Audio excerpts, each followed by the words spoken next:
Okay, hello, welcome to this video in the Biotech's Basics series from Mr. Gill's Science Stuff. This one is here because it was a specific request from a former student that something wasn't made particularly clear in the A-level spec, and also it fits nicely with the investigating diversity topic in the end of year 12. So this is the part you don't have to know for AS level, but it is helpful to know for A level. So this is how we sequence and get the specific order of bases within a stretch of DNA, which helps with genetic comparisons and helps with understanding how genes function and how they change over time. So this is what we're talking about. So it's got a number of different names. This particular type of sequencing is called double deoxy sequencing. It's also called Sanger sequencing, and it's also known as chain termination sequencing. The reason it's got three names: double deoxy refers to the type of molecule that's new that you need to use in this reaction. Sanger is the person who invented this, and chain termination sequencing is a word for what this type of sequencing does. It terminates the chain of DNA.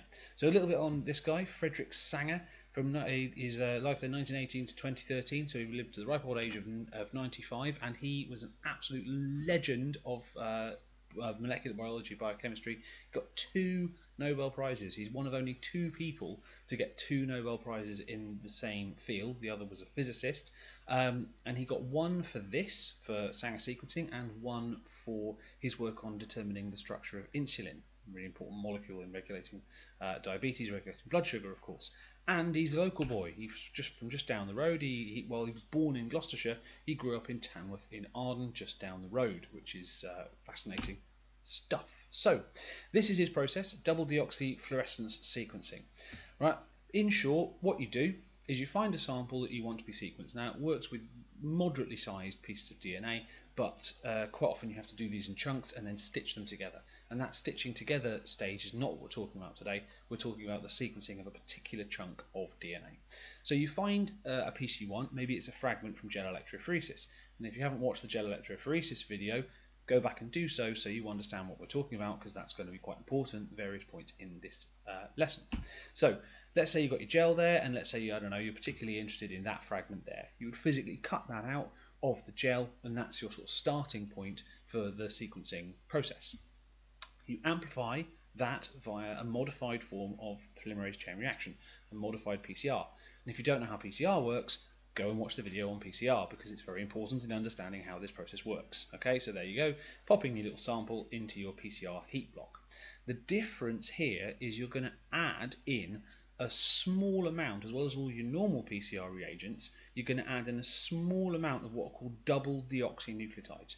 Now, the vast majority of the nucleotides, the bases that you add in that are going to be used in PCR, are going to be normal bases for building normal DNA.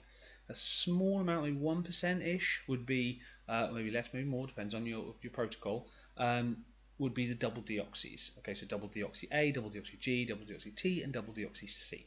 Okay, so we'll get to what the double deoxynucleotides do right this moment here. So you need to remember how DNA is structured and how it binds together. If you don't remember that, go back and revise it before continuing. Okay, so a double deoxynucleotide terminates the chain. Okay, so in DNA replication, if you incorporate a double deoxynucleotide, it stops any further elongation of that particular chain. So you can see in the pictures down there a comparison between deoxythymidine triphosphate and dideoxythymidine triphosphate. Okay, so we'll look at those pictures in a bit more detail in a moment. The difference is, as you can see in that picture, that there is no 3' binding site on the ribose sugar there, or on the sugar molecule, meaning there's no condensation reaction going to take place. If you mix the right percentage in and you do your PCR for enough cycles, just by the law of large numbers and by statistics, you're going to get a chain that's terminated at every single base. You're going to get one of every single length. Okay, if you do round and round and round enough. So each double deoxynucleotide can then be labelled with either a fluorescent or a radioactive label, so that you can detect it or see it later in gel electrophoresis. Okay, but we'll get to there in a moment. So let's look at the pictures. So this is a normal nucleotide. So you should be very familiar with this structure, right? That we've got our 5' end up here. So on the phosphate group, you've got an OH there. which is where our phosphodiester bond would form, right, with the one above. And then down here you've got another OH group here on the 3' end, on the carbon number 3. There's an OH group there. This is deoxyribose because it's missing an oxygen there. If it had an oxygen on carbon 2, it would be ribose, so make RNA, ribonucleic acid. Okay, that should be familiar. You should remember that. If you don't, stop now and go back. Okay, and revise that. So the difference here is this is dideoxy, double deoxy, 2 deoxygenations here. So on carbon 3 in the normal, right, thymidine triphosphate, so this is T, this has got the base T, thymine added to the end there, and then 3 phosphates instead of just the 1, but it's the same structure here. You've got your OH group there where a condensation reaction would happen. In dideoxy, there is no oxygen there, so no condensation reaction can take place, right? That is critical. So this, look at this. If you want to understand the rest of this process, you must understand that is the key difference there. Okay? That's the key difference. No oxygen here, oxygen here. Okay? So, look at that. Right? Okay, so if we mix a small number of, let's start with T's, of thymidines, because that's what we've just looked at there, into our normal PCR reaction. We set our PCR reaction going, and it's got all the other normal bits. It's got our Taq DNA polymerase, it's got our other nucleotides in there, it's got all the normal bits. Okay, so the strand along the top there is our original strand. Okay, now in a lot of cases, right, just by statistics, no double deoxynucleotide would be incorporated. All of the T's that went in would be normal T's, right? So you'd get normal strands. But if you do this enough and you mix the right percentage of dideoxynucleotides in there, you will get the chains stopping. Okay, so maybe it stops there, and one got incorporated there, one got incorporated there, and this is a random process, right? But it's basically just do it enough so that you end up after an amount of time with strands of every possible length. So essentially, every time one of these dideoxynucleotides is incorporated, it terminates the chain. Okay, hence it's called chain terminating sequencing. Now what we know about that is at the end, right, of the chain, wherever the chain stops, there must be a T in that chain. Okay, so there's a T there's T there's T there's T there's T there's T there's T there, so on and so forth, so on and so forth. Now what we can work out from about the original strand from that, T's we know only bind to A's. So wherever the chain stopped, there must be an A in the original strand. Okay, so that means that with just the results we've got here, right, that's where all our A's are. Okay, we've now worked out in our strand where all the A's are. Okay, now of course if we want to separate out fragments, how do we separate these out? How do we know which ones and how long they are?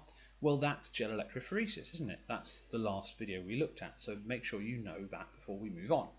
So if you did one experiment for every single base, G's, C's, A's and T's, as you can see here, you would get a gel with varying different lengths of strand here. So the shortest one, which should maybe just be the primer plus one base, right, is an A. So that means reasonably that there's an A in our strand. Okay, then the next shortest one will end in the T column. So then our next base must be a T.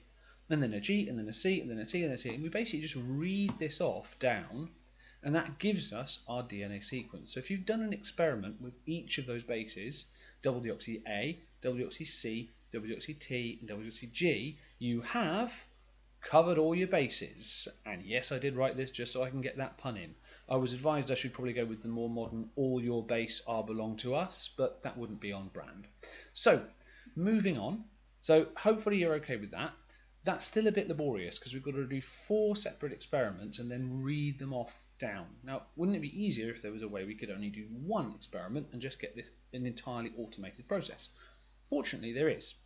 So an even better way to do this would be to add a fluorescent label to each different base. So all of our double deoxy A's, for example, would be labelled green. All our double deoxy T's would be labelled red. All our double deoxy C's would be labelled blue. All our double deoxy G's would be labelled yellow. And then you can run them all together in the same PCR machine, all run all of them, and you'll basically get a strand that stops at every possible base and whichever base it stops at, it will be labelled in the appropriate colour. Very, very clever. Okay, so the result of this is you get a fragment of every possible length labelled with a colour corresponding to the base it stopped at. And then you only have to run it once through your gel, and you can literally just read the colours, and that gives you the order of the bases. Very clever. So even more so, to automate this even further, to take the human entirely out of the equation, you can use a modified form of gel electrophoresis. Now, in the gel electrophoresis lesson, I told you that we need to make sure that we don't run it for too long so the fragments don't fall off the end. Okay? In this form, called capillary gel electrophoresis, that's what we want to have happen. Okay?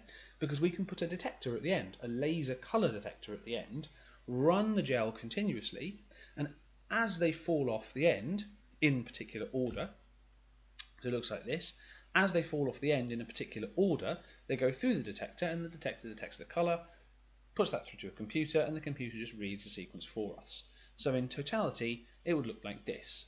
Okay, so we've got our sample here, which is what's come out of our PCR machine, which is basically our mixture of strands of all different lengths and all different colours.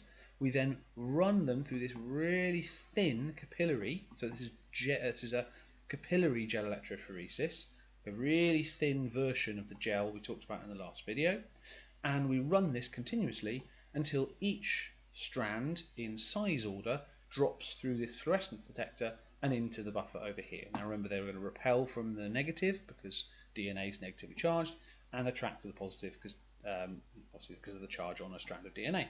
And as they go through the fluorescence detector, that simply gets recorded as a spike in a particular colour on a computer, and that ends up being your sequence. Okay, so if we put the last diagram together with our new diagram, as you can see, this is a far easier way to work out the entire structure. So this way the computer reads the colours and the process is entirely automated. Okay, and then take a PCR machine, fairly common piece of kit, stick it in the same box as one of these capillary gel electrophoresis units, and you have a DNA sequencer.